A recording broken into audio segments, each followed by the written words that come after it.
Hello guys, അപ്പോൾ എല്ലാവർക്കും പുതിയൊരു വീഡിയോയിലേക്ക് സ്വാഗതം. അപ്പോൾ ഇന്ന് വന്നിരിക്കുന്നത് ഈ ഒരു മോഡലിൽ ഇൻവിസിബിൾ സിബ് വെക്കുന്നത് എങ്ങനെയെന്ന് കാണിക്കാൻ വേണ്ടിയാണ്. അപ്പോൾ ഇതിൻ്റെ കട്ടിങ് സ്റ്റിച്ചിങ് വീഡിയോ ഞാൻ ഇട്ടിട്ടുണ്ടായിരുന്നു ഫുള്ളായിട്ട്. അപ്പോൾ അതെല്ലാവരും ഒന്ന് കണ്ടു നോക്കണം. ഇൻവിസിബിൾ സിബ് വെക്കുന്നതിൽ നമ്മൾ ആദ്യം ഫ്രണ്ട് പാർട്ടിൻ്റെ എല്ലാ വർക്കും കഴിഞ്ഞിട്ടുണ്ടാവണം. ഷോൾഡറുകൾ ജോയിൻ ചെയ്യുന്നതിന് മുമ്പ് നമുക്ക് സിബ് ഇതിലോട്ട് അറ്റാച്ച് ചെയ്യണം, ഫ്രണ്ട് പാർട്ടിലോട്ട്. അപ്പോൾ ഞാനിതുപോലെ സെൻറ്റർ കണ്ടുപിടിച്ചിട്ട് ഒന്ന് മാർക്ക് ചെയ്തിട്ടുണ്ട്. എന്നിട്ട് നമുക്ക് എത്രയാണോ നീളം വേണ്ടത് അതുപോലെ ഒന്ന് കട്ട് ചെയ്തെടുക്കുന്നുണ്ട്.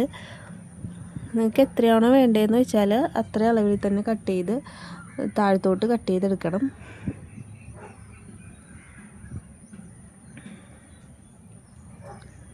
ഞാൻ ഇതുപോലെ കട്ട് ചെയ്തിട്ട് ഒന്ന് നേരെ ഇടുന്നുണ്ട്. ഇതാണപ്പോൾ ഞാൻ വാങ്ങിച്ചിരിക്കുന്ന സിബ്. ഇത് ഇൻവിസിബിൾ സിബാണ്. അപ്പോൾ സെയിം കളറിലൊക്കെ കിട്ടുന്നത് നോക്കി വാങ്ങിക്കണം. എനിക്കപ്പോൾ ഈ ഒരു കളറിലാണ് കിട്ടിയത്. അപ്പോൾ നമ്മൾ നോർമൽ മെഷീനിലാണ് തയ്ക്കുന്നത്. നോർമൽ ഫുഡ് മാറ്റിയിട്ട് നമ്മളൊരു സിംഗിൾ ഫുഡ് ഇടുന്നുണ്ട്. ഇൻവിസിബിൾ സിബ് വെക്കാൻ ഏറ്റവും ഒരു ആപ്റ്റായിട്ടുള്ളൊരു രീതിയാണെന്ന് തോന്നുന്നു ഇത്. കാരണം എനിക്ക് ഈ സിംഗിൾ ഫുഡ് വാങ്ങിച്ച് കഴിഞ്ഞപ്പോഴാണ് ഞാൻ വെക്കുന്നത് കുറച്ചും കൂടി പെർഫെക്ഷൻ ആയത്. അപ്പോൾ നിങ്ങൾ നോർമൽ മെഷീനിലാണെങ്കിൽ ഇതൊരെണ്ണം വാങ്ങിച്ചിട്ട് വേണം ഇൻവിസിബിൾ സിബ് വെക്കാൻ. എൻ്റെ കാര്യമാണ് ഞാൻ പറഞ്ഞത്. എനിക്കിത് വെച്ച് കഴിഞ്ഞപ്പോഴാണ് കുറച്ചും കൂടി പെർഫെക്ഷൻ വന്നത് സിബ് വെക്കുന്നതിൽ. അപ്പോൾ ഞാൻ ഇതുപോലെ ഒരെണ്ണം വാങ്ങിച്ചിട്ട് അതൊന്ന് മാറ്റിയിടുന്നുണ്ട്. ഇപ്പോൾ ചിലപ്പോൾ ഇത് മാറ്റാൻ വേണ്ടി സ്ക്രൂ ഡ്രൈവറൊക്കെ വേണ്ടി വരും കേട്ടോ. എനിക്കപ്പോൾ കൈകൊണ്ട് തന്നെ മാറ്റി വെക്കാവുന്നതേ ഉള്ളൂ. എൻ്റെ മെഷീനിൽ ഞാൻ കൈകൊണ്ട് തന്നെ മാറ്റി മുറുക്കിയാണ് ഇടാറ്. ഞാനിപ്പോൾ അതേ സ്റ്റിച്ച് ചെയ്യാൻ വേണ്ടി തുടങ്ങുന്നുണ്ട്.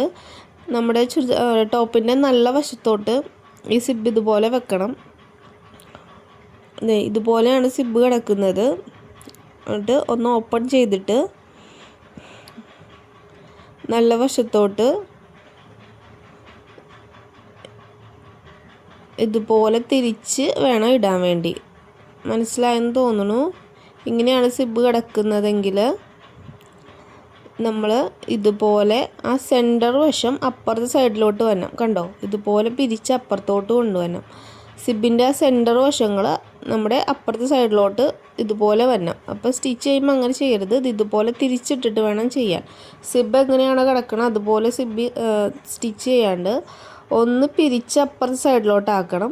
ഒറ്റ വട്ടേ പിരിക്കാവുള്ളൂ. ഒരുപാട് വട്ടം പിരിച്ചാകുമ്പോൾ സിബ് നേരെ വരില്ല. ഇട്ട് കഴിയുമ്പോൾ ഇതുപോലെ സെൻറ്ററിൻ്റെ സിബിൻ്റെ സെൻറ്റർ വശം ഇതുപോലെ അപ്പുറത്തെ സൈഡിൽ വെച്ചിട്ട് ഒന്ന് ചേർത്തടിക്കണം. സിബ് പതിയെ ഇങ്ങനെ ഒന്ന് മാറ്റുമ്പോൾ ഒരു ഗ്യാപ്പ് കിട്ടും. ആ ഗ്യാപ്പിലോട്ട് ചേർത്ത് വെച്ചിട്ട് വേണം അടിക്കാൻ വേണ്ടി. എത്രയും ചേർത്ത് വെക്കാവോ അതുപോലെ സിബിലോട്ട് കയറാണ്ട് നന്നായിട്ട് ചേർത്ത് വെച്ചിട്ട് വേണം അടിക്കാൻ വേണ്ടി. ഏറ്റവും താഴെ വരെ എത്തിക്കാണ്ട് കുറച്ച് ഗ്യാപ്പ് ഇട്ടിട്ട് നിർത്തണം, ലോക്ക് ചെയ്ത് നിർത്തണം. അപ്പോൾ തുടങ്ങുമ്പോഴും ലാസ്റ്റ് ഒന്ന് ലോക്ക് ചെയ്യണം. ഇതുപോലെ സിബ് ഒന്ന് പയ്യെ കൈ കൊണ്ട് ഇങ്ങനെ നിവർത്തി പിടിച്ചിട്ട് വേണം നിങ്ങൾ ചെയ്യാൻ വേണ്ടി. ഇല്ലെങ്കിൽ നമുക്ക് സിബ് ഇൻവിസിബിളായിട്ട് കിട്ടില്ല, കാണാൻ പറ്റും. അപ്പോൾ നന്നായിട്ട് വെച്ചിട്ട് വേണമെങ്കിൽ നിങ്ങൾക്ക് പിന്നുകൊണ്ടൊക്കെ പിൻ ചെയ്ത് വെക്കാം, മുട്ട് സൂചിയൊക്കെ ഉണ്ടെങ്കിൽ. ഞാനപ്പോൾ കൈ കൊണ്ട് വെച്ചാൽ വരാറുണ്ട് കറക്റ്റായിട്ട്. എന്നിട്ട് ഇങ്ങനെ പയ്യെ ഒന്ന് നിവർത്തി കൊടുക്കണം സിബ്. എന്നിട്ട് വേണം നിർത്തി കറക്റ്റാണോ എന്ന് നോക്കിയിട്ട് വേണം സ്റ്റിച്ച് ചെയ്യാൻ.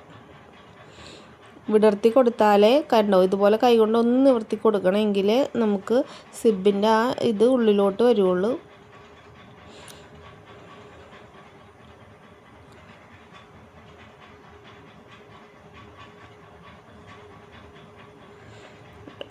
നമ്മൾ കട്ട് ചെയ്തിരിക്കുന്നതിൻ്റെ ഏറ്റവും അടിയിൽ വരെയും ചെയ്യരുത്. ഒരു ഗ്യാപ്പ് ഇട്ടിട്ട് വേണം നിർത്താൻ വേണ്ടി. അവിടെ ഒന്ന് ലോക്കും കൂടി ചെയ്യണം.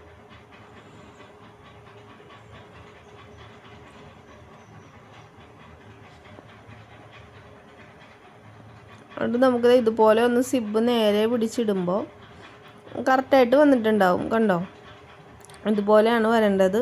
അപ്പം നമുക്ക് കറക്റ്റായിട്ട് വന്നിട്ടുണ്ടാവും.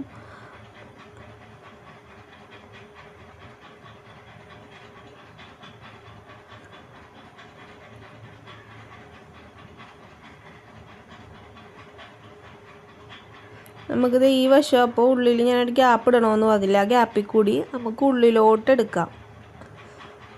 സിബിൻ്റെ ബാലൻസ് ഇതുപോലെ ഉള്ളിൽ കൂടി നമുക്ക് ആ ഗ്യാപ്പ് ഇടണമെന്ന് പറഞ്ഞാൽ അതിന് വേണ്ടിയാണ്. ആ ഗ്യാപ്പിൽ കൂടി നമുക്കിങ്ങനെ ഉള്ളിലോട്ട് എടുക്കാം.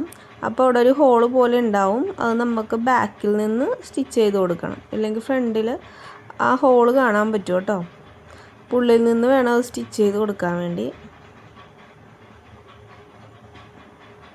ഞാനിപ്പോൾ ഇതുപോലെ എടുത്തിട്ട് ഒന്ന് സ്റ്റിച്ച് ചെയ്ത് കൊടുക്കുന്നുണ്ട്. കണ്ടോ, ഇവിടെ നമുക്ക് ആ ഒരു ചെറിയ സ്റ്റിച്ച് മതിയാവും. ഗ്യാപ്പ് എത്ര ഉണ്ട് അത്രയും ഒന്ന് ലോക്ക് ചെയ്തിട്ട് സ്റ്റിച്ച് ചെയ്ത് കൊടുക്കണം. നമ്മളപ്പോൾ അതൊന്ന് സ്റ്റിച്ച് ചെയ്ത് കൊടുത്തിട്ടുണ്ട്. അത് കഴിഞ്ഞിട്ട് നമുക്ക് ബാലൻസ് വന്ന സിബ് കട്ട് ചെയ്ത് കളയാം.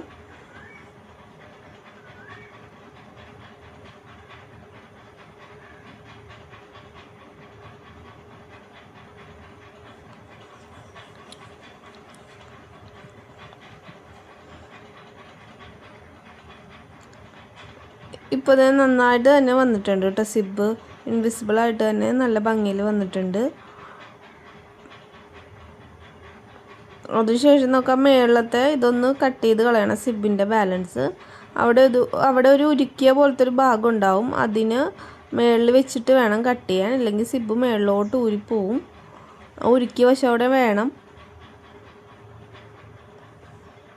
അത് വെച്ചിട്ട് ബാലൻസ് നമ്മളിങ്ങനെ കട്ട് ചെയ്ത് കളഞ്ഞിട്ടുണ്ട്. വേണമെങ്കിൽ നിങ്ങൾക്ക് അവിടെ ഒരു സൂചി നൂലും കൊണ്ടൊന്ന് തുന്നി ചേർത്ത് കൊടുക്കാം. കൊളുത്ത് വെക്കുന്നെങ്കിൽ കൊളുത്ത് വെക്കാം, അങ്ങനെയൊക്കെ ചെയ്യാം. ഞാനപ്പോൾ ഒന്ന് തുന്നി കൊടുക്കുന്നുണ്ട്, വേറെ ഒന്നും ചെയ്തിട്ടില്ല.